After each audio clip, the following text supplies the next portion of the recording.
Hey guys, welcome to the RezX Cook Show. I'm your co-host Erin Goodpipe, and I'm with the awesome Rodger Ross, who I hear is a professional storyteller, artist, businessman. Geez, he's got so much going on. Yeah. Do you want to tell us a little bit about yourself, Rodger?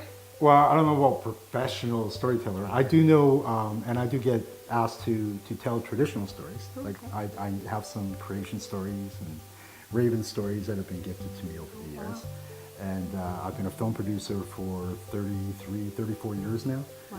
You know, so yeah, storyteller of sorts. And I hear you're a good cook too, so Well, yeah.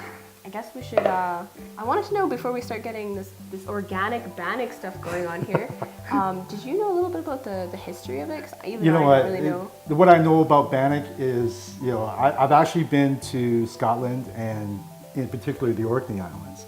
And I know that the Scottish people and the Orcadians were the ones who brought Bannock to us. Mm-hmm. And we like to tease, you know, that they introduced us to Bannock, but we perfected it.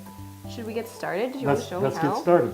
You know, I gotta thank, you know, Dr. Shawnee Pete. You know, she brought us some measuring cups and all this stuff, so that's really cool. But this stuff here, we're just gonna put that over there, all right? I'm gonna grab one of these and we're gonna go old school with this. The all right? indigenous measuring cup, guys. There you go. That's the cup right there. So what we're gonna do is we're gonna start with some flour. Okay. So grab a couple of cups, and I'm just gonna do this. Okay, so Oh. you got your measurements there? There's What'd one. you think? Yeah. That's one cup. One cool. cup, guys. Okay, let's do 2 of those. Okay. Actually, you know what? Let's make 3. So we got 3 cups of flour so Yeah. far, indigenous cups of Yeah, flour, indigenous guys. cups. Good enough. Let's put that out to the Think side. enough? Okay, so as you can see, we got almost the same, right? That's pretty close. There we go. That's pretty close. Okay, so now our other dry ingredient. Okay, now normally, you know, we got like all these fancy things, and I think that's like, well, that's too big for a teaspoon.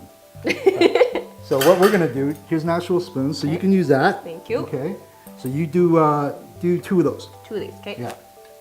Good, perfect, cool. Okay, so now I'll grab mine, so we're good to go.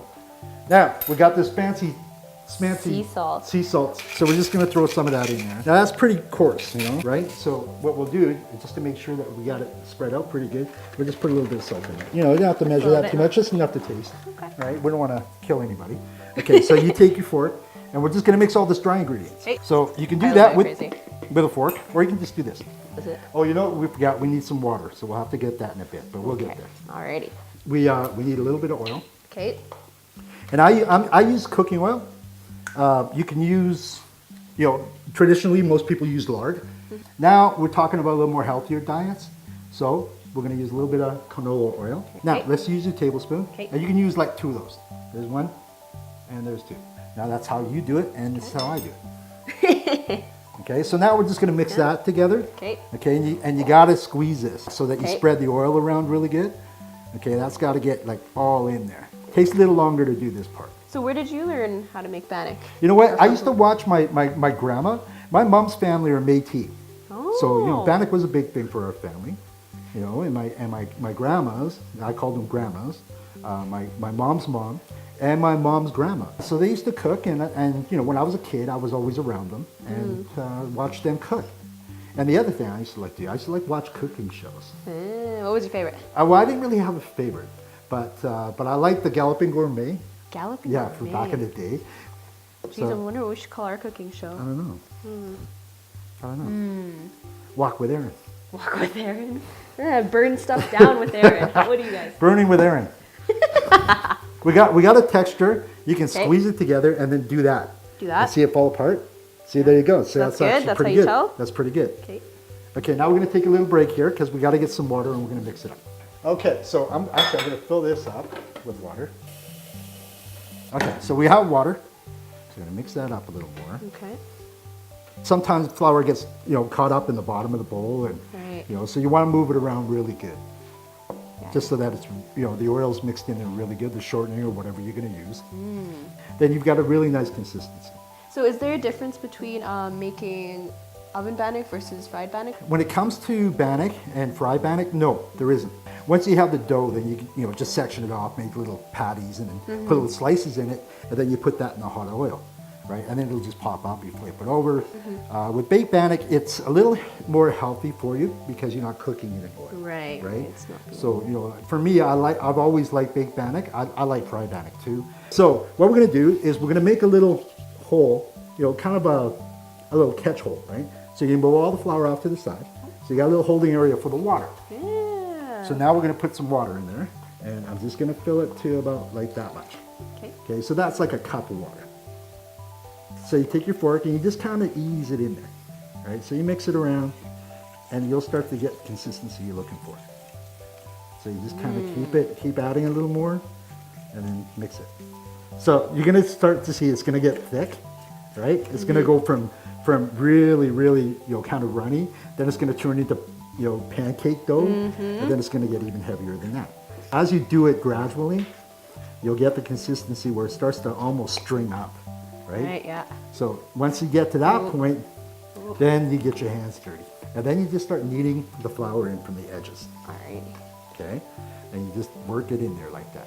Okay, so what we're gonna do is we're gonna take a little bit of flour and we're gonna put it on the counter like this. Where it gets nice and messy. Right? So we're gonna spread that around, exactly. And then take your bannock. My poor bannock. Yeah, that's okay. So I'm gonna help you with that. We're gonna mix it just a bit more. Okay? So what you wanna do is knead it. Okay. Okay? And then just roll it back over on itself and do it again. Okay. Right? And then you're just gonna do that. And then just keep shaping it up like this. See that? Yeah. We're taking it into a little ball and we're gonna flatten it out again. Okay. Now we're just gonna shape it the way we wanna shape it. You can shape it straight out like this, or you can make it perfectly round if you want to. You can do this, and now you got... Oh, now you got a heart. There you go. Hey, it's a Valentine's bannock. You can make it any way you want. Okay, so we're gonna get our little baking tray out here. Okay. Nothing special about that. It's pretty level all the way around, right? And then we're just gonna put it on the baking tray. Oh my gosh. Yeah, there you go. Okay, there we go. So now, to make sure that it cooks all the way through, we're just gonna stab it. Then you're ready to go. Okay. Best to cook it at about 325, 350, depending on how hot your oven gets. Everybody's temperatures, you get used to your own. Yeah, you get used to your own temperature. We throw it in the oven, and when we come back, it'll be ready.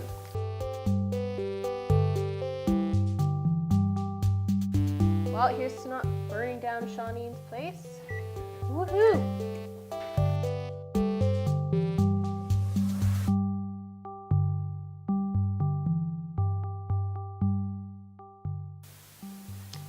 Well, check this bannock out, guys. She's all ready to go. Oh, it's so good. So it's cooled down a little bit now. Okay. Some people, take it right out of the oven. We put a little bit of oil on top. That's going to make the crust a little softer because that's the way I like it. Some people don't put anything on it and it makes it really crispy. Traditionally, when we make bannock, once it's ready to go, we stand it up like this and we grab the corner like this and we just break a piece off. So now you got a piece. It's ready to go. Now the bannock's going to breathe, and you can continue breaking pieces off if you're going to feed everybody right away, or as it cools down, then you can cut into it. Okay. Okay. And then what it does is it maintains its texture, right? And it doesn't get all gushy, kind of. If you try to cut it right away, it's going to compress it too much. Okay. Okay. So you're going to lose the texture of the bannock. Oh, so there you go, Bannock 101. Woohoo! Well, thank you so much, No Rodger. problem. I'm excited to eat this. Well, thanks for having me. Thank you. Had a great time. Woohoo! Thanks, guys.